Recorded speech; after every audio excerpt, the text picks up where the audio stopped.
오늘 본문 말씀에 보면은 그 지경에서 이렇게 밝혀주고 있단 말이에요. 그 지경. 이 지경은 뭘 말해서 땅지자에다 경계할 겨자잖아요. 그러니까 하나님의 정해진 땅에서, 하나님의 정해진 땅에서, 그 땅에서 벗어나지 않고 그 땅에서 뭐요? 양떼를 치고 있는 목자, 양떼를 치고 있는 목자, 그죠? 양떼를 치고 있는 목자. 그 목자는 밤이 왔다 하는 거예요. 밤이 왔다. 이 밤이란 건 바로 뭐가 있어요? 어둠이 왔다는 거예요. 어둠이란 거는 문자적으로 말하면 밤이고 어둠이지만 영적으로 말하면 환란이 오고 풍파가 오고 많은 고난이 들어닥쳤다는 거예요. 그렇지만 이 목자는 어떻게 되었어요? 그 환난과 풍파와 고난 속에 잠을 자지 아니하고, 왜 잠을 안 잘까요? 양떼를 생명을 지키기 위해서. 양떼의 생명을 지키기 위해서 어디 있어요? 사자에게서 지켜야 되고, 또 곰에게서 지켜야 되고, 또 이리에게서 지키기 위해서 이 양떼들이 밤에 잠을 자지 않았다. 이건 무슨 잠이요? 영적 잠을 자지 않았다. 왜 영적 잠을 자지 않아야 되는가? 영적 잠은 뭐요? 환난과 풍파와 고난과 핍박이 내게 들어왔는데 믿음을 상실하지 않았다. 믿음을 포기하지 않았다.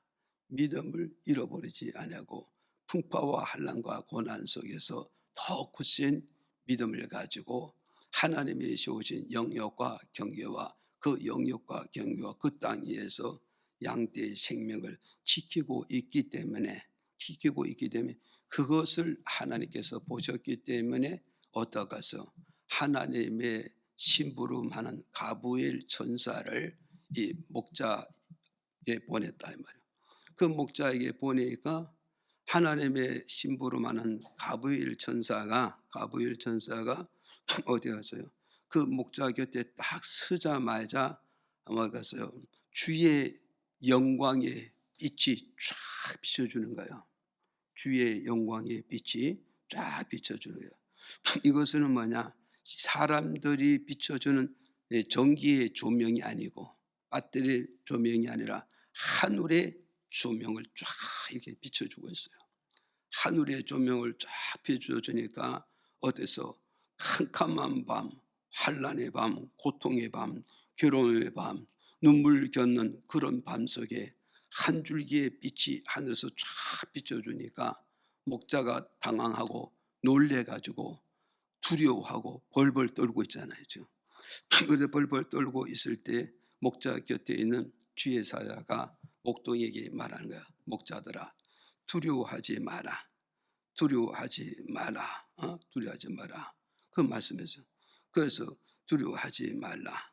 온 백성들에게 미칠 큰 기쁨의 소식을 오늘 내가 너에게 전하여 주러 왔노라. 믿으시기를 바랍니다. 그래서 큰 기쁨의 소식이 뭐냐? 오늘 다윗 동네에 너희를 위하여 구주가 나섰으니 곧 그리스도시니라. 곧 그리스도시니라. 너희가 가서 강보에 쌓여 말구에 놓이는 아기 예수를 바라보라. 이것이 너희들을 위하여서 구원하는 표적이 되고 구원하는 증거가 되고 구원하는 물증이 될 것이니라. 너희를 위하여 구원하시러 이 세상에 오신 예수님은 하나님께는 큰 영광이 돌아가게 될 것이고 이 땅에 기뻐하심을 입은 주의 백성들에게는 뭐가 있어요? 평화의 축복, 자유의 축복, 독립의 축복, 해방의 축복을 누리게 될 것이니라. 오늘 본문 말씀을 통해서 이렇게 밝혀주고 있습니다. 그래서 오늘 이 내용을 가지고 그리스도가 오신 예수, 구주가 오신 예수라는 그런 말씀의 제목을 가지고 몇 가지 이렇게 나눠서 말씀 들으실 때 오늘 저도 여러분도 구주가 오신 그 목적이 무엇인가를 우리가 잘 알고 구주가 오신 그 예수를 통해서 저도 여러분도 어떻게 됐어요? 은혜를 받고 구원받는 역사가 이루어지기를 주 이름으로 축복합니다. 자, 구원자로 오신 예수는 인생을 어디서 구원하시던가를 우리가 알아야 돼요. 구원자로 오신 예수는 인생을 어디서 구원했느냐, 그것이 우리에게 지금 첫 번째 질문을 주잖아요. 그래서 어디서 주는데는 첫째 보니까 이사야 53장 5절에 이렇게 밝혀주고 있어요. 다 같이 읽어요. 시작. 그가 찔림은 우리의 허물을 인함이요 그가 상함은 우리의 죄악을 인함이라. 그가 징계를 받음으로 우리가 평화를 누리고 그가 채찍에 맞음으로 우리가 나음을 입었도다. 자, 마태복음 27장 29절 시작. 가시 면류관을 엮어 그 머리에 씌우고 갈대를 그 오른손에 들리고 그 앞에서 무릎을 꿇고 희롱하여 가로되 유대인의 왕이여 평안할지어다 하며 그 다음에 또 요한복음 19장 34절 시작. 그 중 한 군병이 창으로 옆구리를 찌르니 곧 피와 물이 나오더라. 예? 자, 보세요. 자, 구원자로 오신 예수 그리스도는 인생을 어디서 구원했을 때 첫째 뭐요? 죄악에서 구원해 주셨다는 겁니다. 저와 여러분 이걸 믿으셔야 됩니다. 그러니까 저 유대 땅 베들레헴 말구로 오신 예수 그리스도는 이 땅에 많고 많은 인생들을 구원하러 오셨는데 어디서 구원하시는데 절대 죄악에서 구원하려고 이 땅에 오신 구주가 되셨다는 걸 말씀해 주고 있단 말이에요. 그래서 이사야 53장 5절에 이렇게 말해요. 그가 찔림은 우리의 허물을 인하며 그가 상함은 우리의 죄악을 인함이라고 밝혀주고 있다 이 말이죠. 그럼 예수 그리스도가 먹어서 예수 그리스도가 찔림을 받아야 되고 예수 그리스도가 먹어서 상함을 받아야 된다. 구주로 오신 예수님은 찔림 받고 구주로 오신 예수님은 상함을 받아야 할 이유가 뭐냐? 저와 여러분의 허물과 죄를 사해 주시고 용서해 주시고 구원해 주시기 위해서 구원자로 오신 예수는 반드시 십자가를 통해서 찔림을 받아야 되고 십자가를 통해서 반드시 사함을 받아야 된다 이 말이죠.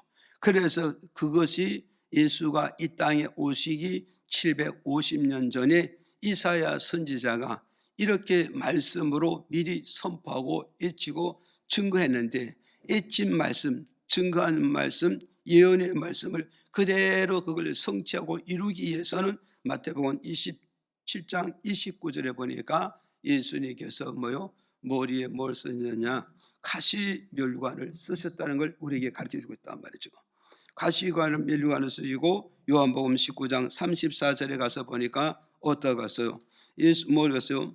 예수님의 손에는 바로 뭐가서 손에는 못을 박혀야 되고 발에는 못을 박혀야 되고 옆구리는 뭐였어요? 옆구리는 창에 찔리심으로 어때서 창에 찔림으로써 십자가 위에서 매달린 예수님이 창에 찔리심으로 예수님이 머리에서부터 발끝까지 가지고 있는 모든 피를 이 땅으로 쏟아주셨다는 거. 이 땅으로 쏟아주셨다 이 말은 뭐냐? 이 땅에 사는 모든 죄인들이 머리로 지은 그 죄를 사해 주시기 위해서 예수는 머리에 가시관을 쓰고 머리에 피를 흘려주셨고 우리 인생들이 손으로 짓는 그 죄 때문에 예수님은 손에 못을 박혀서 피를 흘려주셨고 우리 인생이 발로 짓고 행동으로 짓는 이 모든 죄를 용서해주고 사해주시고 씻어주시기 위해서 예수님의 두 다리가 어떻게 됐어요? 십자가에서 못을 박혀서 피를 이 땅에 쏟아주셨다는 걸 우리에게 가르쳐주고 있다. 그러니까 한마디로 딱 정리하면 뭐냐? 예수님이 머리에서부터 발끝까지 가지고 있는 모든 피를 먹어서 십자가 석상에서 땅으로 다 쏟아주신 것은 결국 뭐냐? 저와 여러분들에게 모든 죄악에서 모든 허물에서 모든 악함에서 우리를 구원해 주시기 위해서 예수님이 십자가의 석상에서 머리에서부터 발끝까지 피를 쏟아주셨다는 걸 오늘 우리에게 가르쳐주는 이런 메시지라는 사실을 오늘 저와 여러분 믿으시기를 바랍니다. 그래서 십자가 석상에서 쏟아주신 예수 그리스도의 그 보혈의 피가 오늘 저와 여러분에게 어떤 효력을 주고 있는가를 이걸 잘 알고 가야 되는 거예요. 지금 어떤 예수 그리스도의 십자가를 통해서 흘려진 그 보혈의 피가 우리에게 어떤 효력을 주느냐 했다니까, 첫째로 보니까 어떠했어요? 요한일서 1장 7절에 이렇게 밝혀주고 있습니다. 시작. 저가 빛 가운데 계신 것 같이 우리도 빛 가운데 행하면 우리가 서로 사귐이 있고 그 아들 예수의 피가 우리를 모든 죄에서 깨끗하게 하실 것이요. 자, 이게 무슨 말씀이냐면 예수님 십자가에 설린 보혈의 피의 효력이 뭐냐 할 때는 첫째는 뭐냐? 죄를 깨끗하게 씻어주는 것이다. 그래서 여기서 그러잖아요. 여기서 예레미야 2장 22절에 나왔습니다. 우리 한번 읽어보고 시작. 주 여호와 내가 말하노라 내가 잿물로 스스로 씻으며 수다한 비누를 쓸지라도 내 죄악이 오히려 내 앞에 그저 있으리니. 자, 보세요. 예수 피가, 그죠? 예수 피가 우리 모든 죄에서 깨끗하게 하실 것이요. 깨끗하게 하죠. 그러잖아요.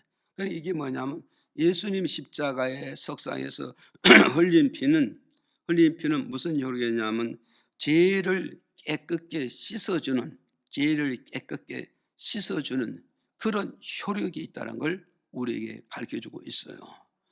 믿어지면 아멘 하세요. 그래서 우리가 찬송에 그러잖아요. 나의 죄를 씻기는 뭐밖에 없다? 예수 피밖에 없다. 믿어지면 아멘. 그래서 찬송이 나의 죄를 씻기는 예수 피밖에 없네. 내 죄를 정케 하기도 예수 피를 뺏기 없네. 내 죄를 다시 속죄하기 위해서는 예수 피밖에 없다고 말씀하고 있단 말이죠. 그러니까 오늘 저와 여러분 예수 그리스도의 피가 없이는 인간이 지은 죄, 내가 지은 죄 어느 피도 그를 용서할 수 없고 그를 씻어줄 수도 없고 그를 다시 사죄해 줄 수도 없다는 걸 오늘 우리에게 가르쳐주는 이런 메시지라 이 말이죠. 그렇게 되면 이 땅에 모든 피가 많이 있어요. 사람의 피도 있고 동물의 피도 있고 오만 피가 많이 있지만 이 모든 피들은 다 더러운 피이기 때문에 인간의 죄를 씻을 피가 안 된다는 거예요. 그럼 이 땅에 인간이 지은 모든 죄를 씻을 수 있는 피는 의로운 피, 깨끗한 피, 흠 없는 그 피가 필요하기 때문에 하나님 하나밖에 없는 독생자 예수 그리스도가 하나님의 영광의 보좌를 버리시고 이 땅에 오셔서 십자가에 처참하게 처형당해서 머리서부터 발까지 자기 가지고 있는 모든 피를 아낌없이 쏟아부어 준 것은 오늘 저의 죄를 여러분의 죄를 씻어주기 위해서 속죄해 주기 위해서 정결하게 해주기 위해서 피를 쏟아 주셨다. 그러면 누구든지 예수님이 흘리신 그 보혈의 피로 내 죄가 씻어지고 내 허물을 씻어주고 내 부끄러움을 씻어지는 것이지 예수 피 없이는 절대 내 죄를 씻을 수 없다는 걸 이 말씀을 우리에게 주고 있다. 그래서 예레미야에 이렇게 밝혀주고 있습니다. 예레미야 2장 22절에 보니까 뭐라 그랬어요?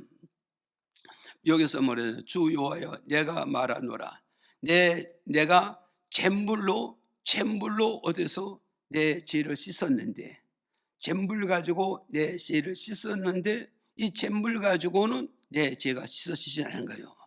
이 잿물 가지고는 내 부끄러움이 씻어지지 않고 잿물 가지고 내 허물이 씻어지지 않고 아무리 시간이 가고 시간이 닦고 닦고 씻고도 여전히 그 죄는 그대로 남아 있었다는 걸 밝혀 주습니다. 그래서 잿물 가지고 안 되기 때문에 또 다른 방법을 취했는데 어떠겠어요? 다른 방법을 취했는데 어디요? 수다한 비누. 수다하는 그러잖아요. 수다 이게 뭐냐? 숫자는 뭐요? 헤아릴 숫자잖아요. 다자가 뭐요? 마늘 다자. 그러니까 수 없는 비누니까 시간과 세월이 가면서 최첨단의 비누가 나고 과학적인 비누가 나오잖아요. 최첨단의 비누가 나고 과학적인 비누가 나온다 할지라도 그 비누를 가지고 내가 아무리 몸을 씻고 죄를 씻고 허물을 씻어도 절대 내 죄가 씻어지지 않더라는 거죠. 씻어지지 않게 되면 뭐죠? 그저 뭐요? 끝에 가서 그저 있다 없다. 그저 있다 해라. 씻음으로 사라져야 되는데, 없어져야 되는데, 깨끗해져야 되고 흠이 없어야 되는데, 양잿물로 씻어도 안 되고 최첨단 비누를 가지고 씻어도 내 죄는 여전히 그냥 있더라 이 말이죠. 그래서 우리는 바로 뭐가서 산에서 깊은 골짜기에서 인간이 아무리 고행을 해도 인간이 어떤 고행을 해도 그 고행을 가지고는 절대 인간의 허물과 죄와 원죄를 자범죄를 용서와 사함을 받을 수가 없다는 것을 이걸 우리에게 가르쳐주고 있다. 그래서 내 영혼의 죄와 자범의 죄와 사함의 지은 이 모든 죄를 씻을 수 있는 것은 뭐냐? 십자가의 석상에서 흘려준 예수 그리스도의 보혈의 피만이 내 죄를 씻을 수 있고 내 영혼의 죄를 씻을 수 있고 내 삶의 죄를 씻을 수 있다는 걸 이걸 우리에게 첫 번째 주는 그 교훈이라는 사실을 기억하시고 저 유대 땅 말구이로 오신 구원자 되신 예수의 그 보혈의 피가 여러분의 마음속에 이게 들어옴으로 말미암아 내 모든 죄를 씻음으로 말미암아 하나님과 나와 관계가 돼서 화목과 화평과 하나의 관계가 이루어진다는 사실을 이걸 저와 여러분 믿어야 된다 이 말이죠. 그 다음에 두 번째는 뭐가서 정말 십자가 석상에 흘린 보혈의 피가 뭐냐? 두 번째 출애굽기 12장 13절에 또 한번 읽어볼까요? 시작. 내가 애굽 땅을 칠 때 그 피가 너희의 거하는 집에 있어서 너희를 위하여 표적이 될지라. 내가 피를 볼 때 너희를 넘어가리니 재앙이 너희에게 내려 멀하지 아니하리라. 아멘. 자, 두 번째 우리 뭐냐? 예수의 보혈의 피의 효력이 뭐냐 했을 때 두 번째 뭐요? 세상의 모든 재앙에서 보호를 받게 되는 거예요. 예수 피가 있음으로 말미암아 세상의 모든 재앙, 모든 환난, 모든 저주, 모든 죽음에서 어떻게 된다고요? 내가 보호를 받게 돼요. 내가 보호를 받아야 살아남게 되는 거예요. 보호를 받아야 또 다시 삶을 시작하는 거, 또 다시 삶을 출발하고 또 다시 또 다른 세계를 들어갈 수 있다는 걸 오늘 우리에게 가르쳐주고 있다. 믿어집니까? 그래서 오늘 우리는 이걸 기하고 이게 무슨 말씀이냐면 이스라엘 백성이 애굽이라는 땅에서 애굽이라는 나라에서 살았다고요. 살았는데 어떠했어요? 6월절 밤에 하나님께서 재앙을 쏟아붓고 저주를 쏟아붓고 화근을 쏟아붓는다 이 말이에요. 그때 누가 살아나야 되고 누가 죽어야 되고 누가 용서를 받아야 되고 누가 용서함을 못 받고 용서함을 못 받는단 말이에요. 그러잖아요. 그랬을 때 거기서 근거는 뭐냐? 어린 양의 보혈의 피가 있으면 살아남는 거예요. 저주에서 벗어나고 죽음에서 벗어나고 화근에서 벗어나는 그런 역사가 온다는 거예요. 왜 그럴까요? 어린 양의 보혈의 피가 나의 모든 허물과 모든 부끄러움과 모든 실수와 모든 잘못을 다 덮어주고 다 가려주기 때문에 내 허물이 보여지지 않으면 완전한 인간, 완전한 사람, 완전한 하나님의 사람, 완전한 인간으로 시험을 받았기 때문이라는 거죠. 보세요. 인간이 어떤 고행을 가지고서 완전한 인간이 될 수 없고 완전한 의인이 될 수 없고 완전히 죄 없다 말할 수가 없어요. 지금 오직 예수 그리스도의 보혈의 피가 내 모든 허물을 부끄러움을 실수를 죄악을 거래해주고 덮어줄 때 내가 하나님 앞에서 완전한 의인이 되는 겁니다. 완전한 의인이 되어질 때 하늘에서 쏟아부는 모든 재앙을 모든 저주를 모든 학원에서 피할 수가 있고 살아남을 수 있고 내 존재라는 것이 거기에 유지가 된다는 걸 우리에게 가르쳐줍니다. 믿어집니까? 그래서 목사님이 지금 기도하잖아요. 코로나는 지금 난리 폭삭을 뜨지만 코로나가 난리 폭삭을 뜨지만 정말 어린 양의 보혈의 피가 내 이마에 딱 찍혀 있으면 세상 어떤 환난과 풍랑과 질병과 전염병이 발생한다 할지라도 어린 양의 보혈의 피가 내 몸에 딱 있으면 나는 뭐냐? 의인이에요. 의인. 의인이라는 말은 뭐냐? 하나님 앞에 흠이 없는 자래요. 흠이 없는 자. 흠이 없다는 말은 하나님의 부끄러움이 없는 자야. 그러면 결국 뭐냐? 사망이, 죽음이, 질병이, 저주가 누구에게 올까요? 누구에게 다가오는 거야? 제약 속에 있는 자에게 다가오고 찾아와서 뭐 하려고? 죽이려고, 멸망시키려고, 사망에 이르게 하기 위해서 그 저주가 따라온다는 거예요. 이 저주가 누구에게 따라오냐 했을 때 결국은 뭐냐? 죄가 있느냐 죄가 없느냐 거기에 따라서 나타날 수 있고 안 나타날 수가 있다는 걸 오늘 우리에게 가르쳐주고 있어요. 그래서 이스라엘 백성들에게는 무엇이? 어린 양의 보혈의 피가 그들의 모든 허물을, 모든 지역을 덮어주고 가려줌으로 그들은 뭐요? 하나님의 의가 나타나니, 의가 나타나니 죽어야 되는데 죽지 않고, 병들어야 되는데 병들지 않고, 저주를 받아야 되는데 저주를 받아야 되고, 전염병에 말려들어야 되는데 전염병에 말려들지 않는 그 원인이 어디고 근원지가 어디 있느냐 했을 때 어린 양의 보혈의 피가 그들을 의롭게 만들었습니다. 믿어집니까? 그들에게 의롭게 만들므로 이들은 죄가 없으니까 어둠이 이들을 해하느냐? 절대 어둠이 이들을 해를 끼칠 수가 없었다는 걸 오늘 우리에게 가르쳐주고 있다.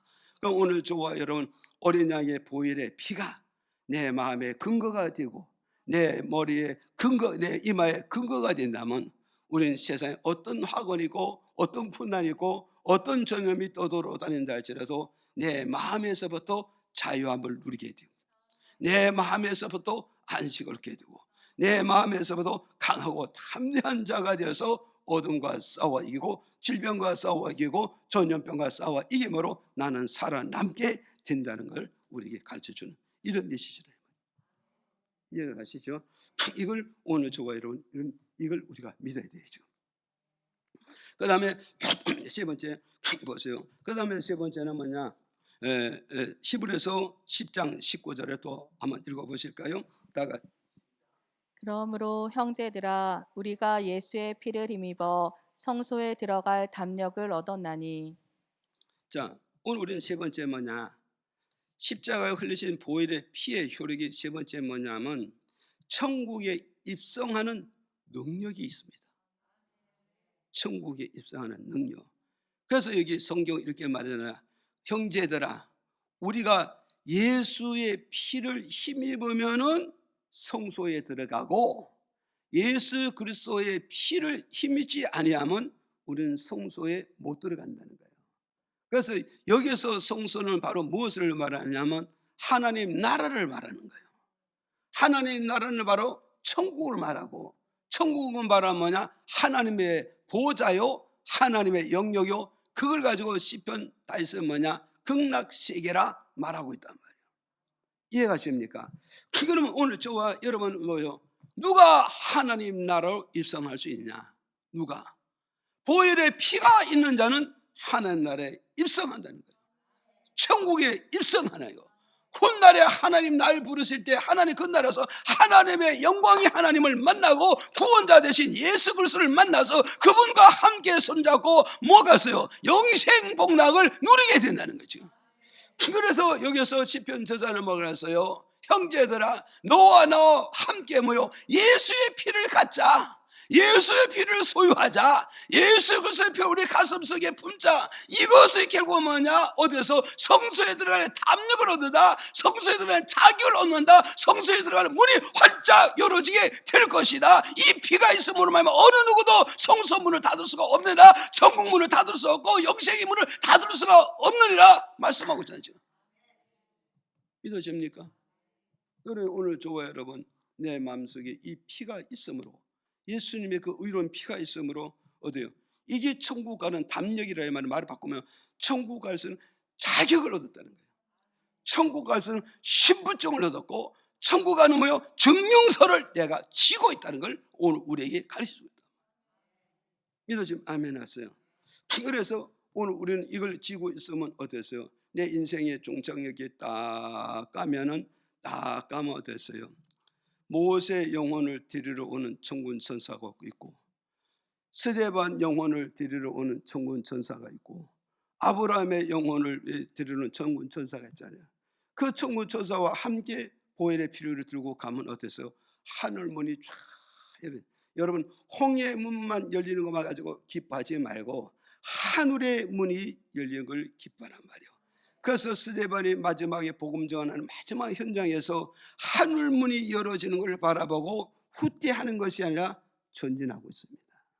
오늘 저와 여러분, 예수 그리스도의 보혈의 피가 내 마음에 있음으로 말미암아 하늘 문이 열어지는 걸 우리는 현세와 내세를 볼 수가 있습니다. 하늘 문이 열어진 이것을 볼 때 우리는 후퇴가 아닙니다. 물러서는 게 아닙니다. 양보하는 것이 아닙니다. 전진입니다. 공격입니다. 싸움이다.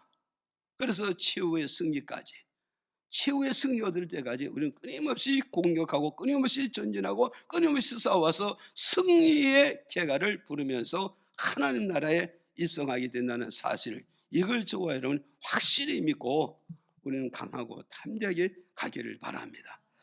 그래서 사랑하는 성도 여러분들, 가슴에 내가 손을 한번 다 얹어놓고 한번 생각해 보시라고. 과연 내 마음속에 예수가 피가 있을까? 이 말을 바꾸면서 고린도후서 13장 5절에 예수가 네 마음에 있나?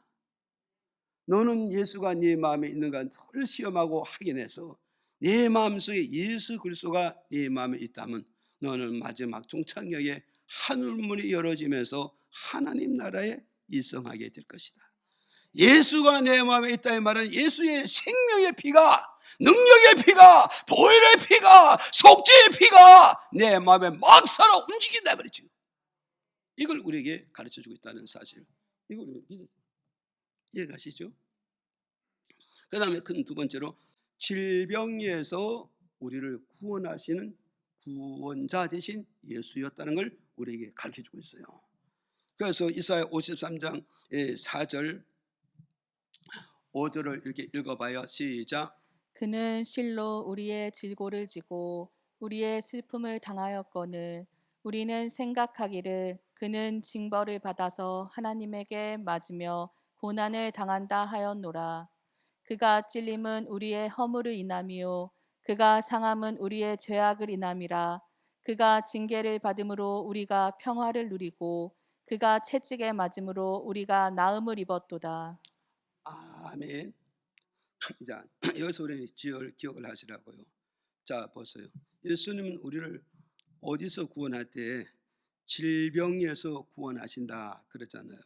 그래서 여기 4절에 뭐라고 그러느냐? 그는 우리의 질고를 지고 뭐했다? 슬픔을 당했다. 보세요. 그는 우리의 질고를 지고 슬픔을 당했다. 이 말씀하잖아요.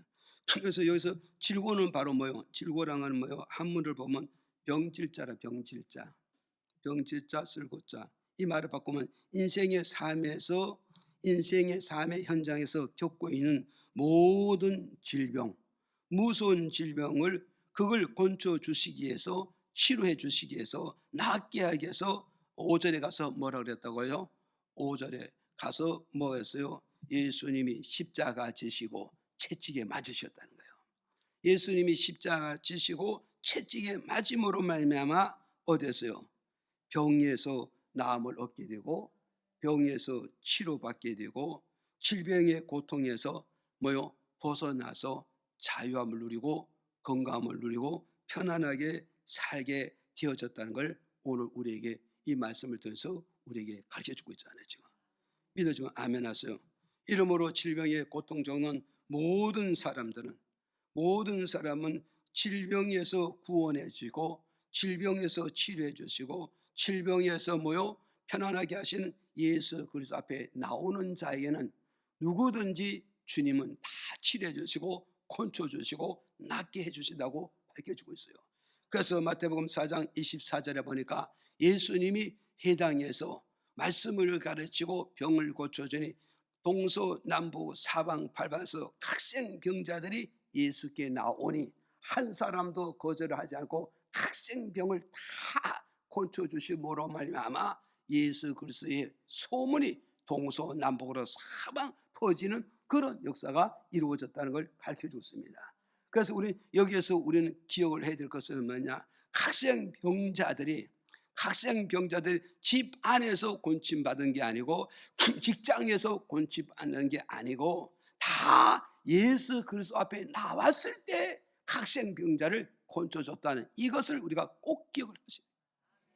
어떤 병을 가지고 있고 어떤 고통을 갖고 있고 어떤 눈물을 겪고 어떤 괴로움을 겪는 자 예수 그리스도 앞에 나오지 아니하는 자는 어떤 병도 고치지 않고 어떤 괴로움도 어떤 아픔도 고쳐줄 수가 없다는 걸 이 말씀을 통해서 우리에게 가르쳐주고 있다. 그래서 예를 들어서 마가복음 5장 25절에서 29절을 통해서 우리에게 잘 설명해 주고 있어요. 우리 한번 읽어볼까요? 시작. 12해를 혈루증으로 앓는 한 여자가 있어 많은 의원에게 많은 괴로움을 받았고 있던 것도 다 허비하였을 때 아무 효염이 없고 도리어 더 중하여졌던 차에 예수의 소문을 듣고 무리 가운데 섞여 뒤로 와서 그의 옷에 손을 대니 이는 내가 그의 옷에만 손을 대어도 구원을 얻으리라 함일러라. 이에 그의 혈류 근원이 곧 마름에 병이 나은 줄을 몸에 깨달으니라. 아멘. 자, 우리 이 말씀 우리 잘 기억하는 거 늘 듣던 말씀이잖아요. 혈류증 여인이 바로 뭐요? 12년 동안 혈류병을 통해서 고통을 당하고 괴로움을 겪고 사람 구실을 못했다는 거예요. 이 혈류병이라 이 말은 뭐냐? 자궁의 유출병을 말하는 거예요. 자궁의 유출병. 그러니까 이 여인은 자궁의 유출병으로 인하여서 결국은 뭐냐? 부부의 삶이 안 되고 가정의 삶이 안 되므로 결국은 뭐냐? 이혼한 사람 되고 말았다고. 이렇게 이혼함으로써 이 여인에게는 바로 뭔가 12년이라는 긴 세월을 어떻게 했어요? 고통 속에 있고 괴로움 속에 있고 한숨 속에 있고 이 고통과 아픔과 괴로움을 산다면 차라리 인생이 죽어버리는 게 낫지 않겠냐? 이런 심각한 이치에 돌아갔다고. 그럼 여러분 잘 기억을 하시라고요. 왜 이 혈류증 여인이 12년 동안 이 고통을 겪었을까?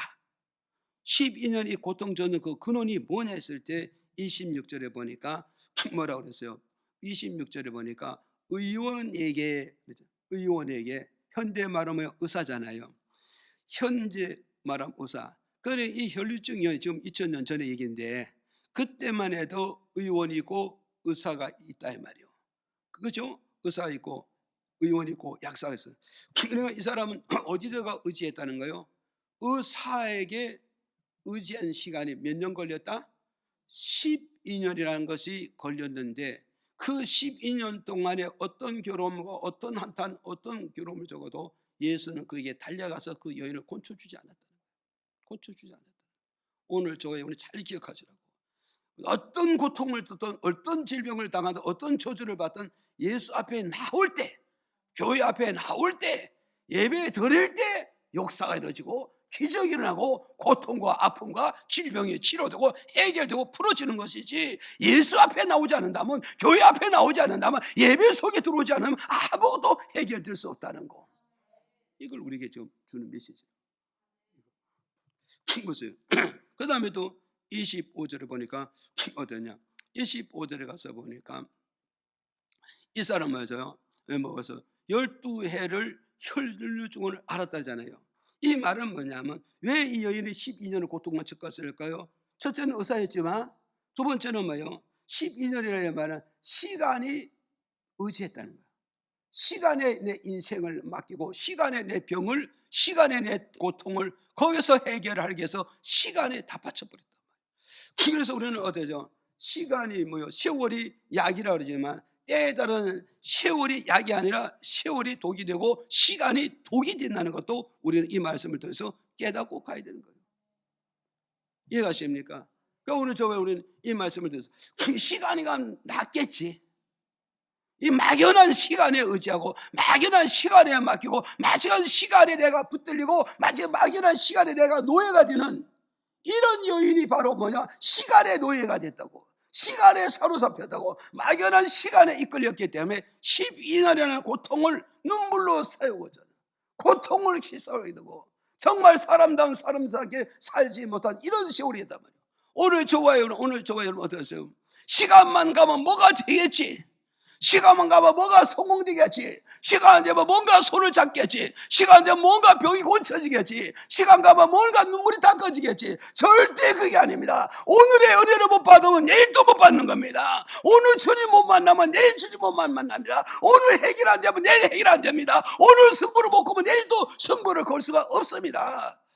이걸 이해가십니까? 오늘 우리는 이걸 기억을 하시라고. 내일 가면 은혜 받겠지. 내일 가면 성경 읽겠지. 내일 가면 응답되겠지. 내일 가면 돈을 손에 좀 쥐겠지. 이런 막연하게 하지 말라는 거예요. 결단하라 이 말이요. 결단하라 말이죠. 믿으십니까? 보세요. 26절에 가서 또 보시라고. 26절에 가서 보니까 또 뭐라고 말씀하느냐. 26절에 보니까 있던 것도 중반부에 있던 것도 어때했다? 있던 것도 어땠어요? 흡했잖아요. 그럼 이 여인은 결국 뭐가 했어요? 이혼하면서 아마 이자료를 많이 받아온 것 같아. 그러니까 결국은 뭐냐? 돈이 많았단 말이야. 돈이 많았어요.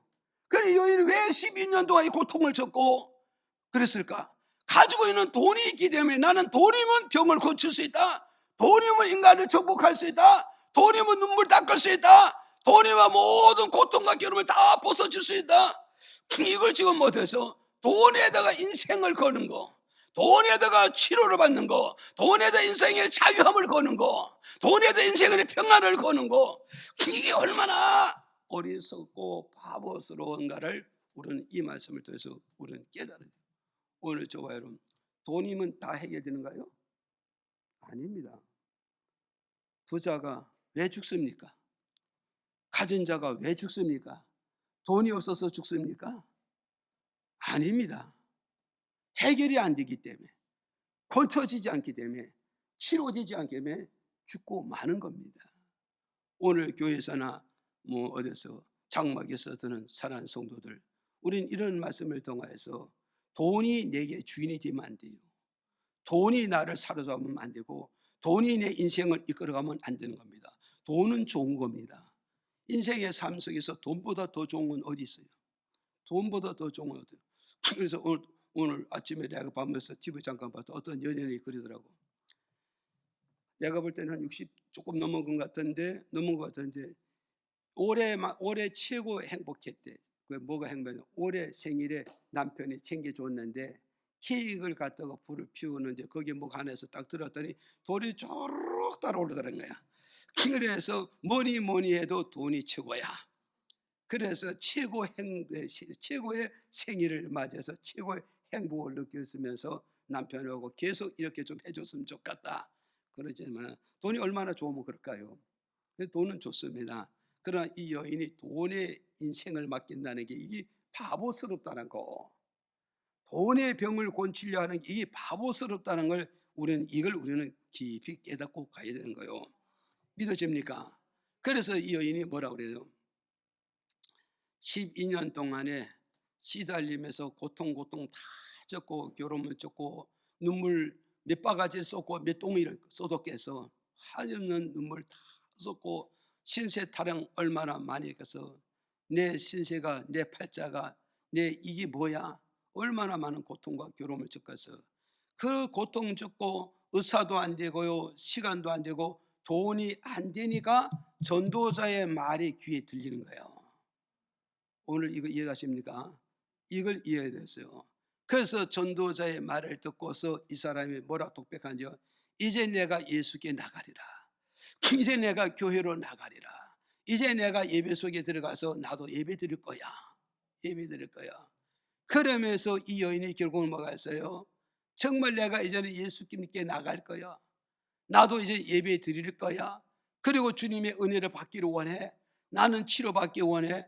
그러면서 여인이 혼자서 독백하면서 마음의 독백이 이루어지고 마음의 결단과 결심이 떨어지니까 여인이 일어나야 안 일어나요? 그 자리에 일어나서 어디로 갑니까? 예수님이 계신 곳으로 떠벅떠벅 한 걸음 한 걸음 다가가면서 그의 결심은 뭐냐?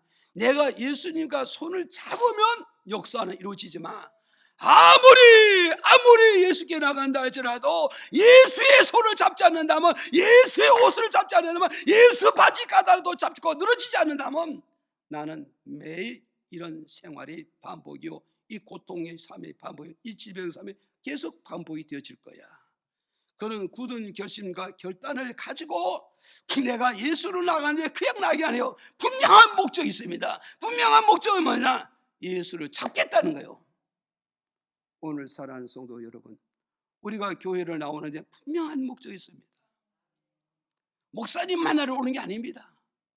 권사님 만나러 오는 게 아니라, 장로를 만나러 오는 게 아니라, 아무개를 만나러 오는 게 아니라 예수님을 만나야겠다, 예수를 잡아야겠다, 예수를 내 손에 쥐어야 되겠다, 이런 분명한 목적을 가지고 주 앞에 나온다면 그 예수님과 나 사이는 만나고 붙들리면 거기서 바로 여인에게 똑백하고 예수께 나와서 예수님의 몸에 손을 댔더니, 예수님의 옷에 손을 댔더니 스파크가 팍 일어나는데, 그것은 뭐냐? 아무것도 몰라요.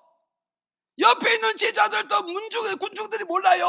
그러나 예수님이 내 몸에서 능력이 나가게 하고 있습니다. 치료의 능력, 권능의 능력, 궁율과 자비의 능력이 나가는 걸 예수님이 내 몸에서 느끼셨다고 말씀하잖아요. 믿어집니까? 오늘 우리는 깨닫고 가야 돼요. 27절에 그러잖아요. 믿어집니까? 믿어지죠? 그래서 여인이 결국은 뭐가 있어요? 예수님이 계신 곳이 어딜까? 교회구나. 교회로 나가서, 그리고 뭐해요? 예수님이 만지기 위해서 뭐냐? 예배 속에 나는 들어가야 돼. 예배 속에 들어가서 어디 가서? 예배 속에 들어가서 뭐냐? 예수님 말씀을 내가 붙잡아야 돼. 그래서 여인이 예수님 말씀을 붙잡으니 그 말씀을 통해서 예수 영이 들어가는 거예요. 그래서 요한복음 6장 63절에 하나님의 말씀은 영이요, 하나님의 말씀은 생명이요, 하나님의 말씀은 능력이다. 믿어집니까? 그래, 하나님의 말씀에 생명이 들어가고 영이 들어가고 하나님의 말씀의 능력이 그 여인 속에 들어가서 혼과 영과 간절과 고스를 찌르고 쪼개고 수술하니까 머리서부터 발끝까지 모든 혈류병이 깨끗이 치료받고 본침받아서 강건하게 되어짐으로써 이 여인의 결국 뭐냐? 의사가 안 되는 거, 시간이 안 되는 거, 돈이 안 되는 거, 예수 만나는 그 순간에 짠 하고 끝났지 않습니까? 믿어지면 압니까? 그래서 오늘 저와 여러분께서 저 유대 땅 베들 말구로 오신 예수가 왜 이 땅에 오셨는가? 질병에서 고통당하고, 질병에서 괴로움을 줬고, 질병에서 눈물을 흘리고, 질병대에서 방황하는 이런 인생들을 만나서 질병에서 고쳐줘서 인생의 정상의 삶, 행복한 삶, 복된 삶, 건강한 삶을 살게 해서 구원자 되신 예수님이 이 땅에 오셨다는 사실을 저와 여러분은 기억하시고, 누구든지 집에서, 직장에서, 사회에서 질병 때문에 울지 말고, 고통 때문에 울지 말고, 괴로움 때문에 울지 말고 주님 계신 곳으로 나와야 돼요. 그게 교회로 나와야 되는 거예요. 그리고 예배 속에 들어와야 되는 거예요. 그리고 말씀이 육신이 되고, 육신이 말씀을 대신 말씀을 내가 받아들일 때 거기는 예수의 생명, 예수의 영, 예수의 생기가 들어가면서 예수님이 나를 치료해 줘서 내가 정신적으로 건강하고, 마음으로도 건강하고, 육체도 건강하고, 이러므로 범사도 잘 되는 그런 역사가 온다는 걸 오늘 우리에게 가르쳐주는 이런 메시지라는 사실, 저와 여러분 믿으시고 이 성탄절을 맞이해서 구원하러 오신 예수, 치료해 주신 예수를 여러분이 만나서 우리가 구원 얻고 치료받아서 건강하고 행복하고 복된 삶을 살다가 주님 나 부르실 때 하나님 나라에 다 입성할 수 있는 저와 여러분이 다 되기를 주님의 이름으로 축복을 드리겠습니다.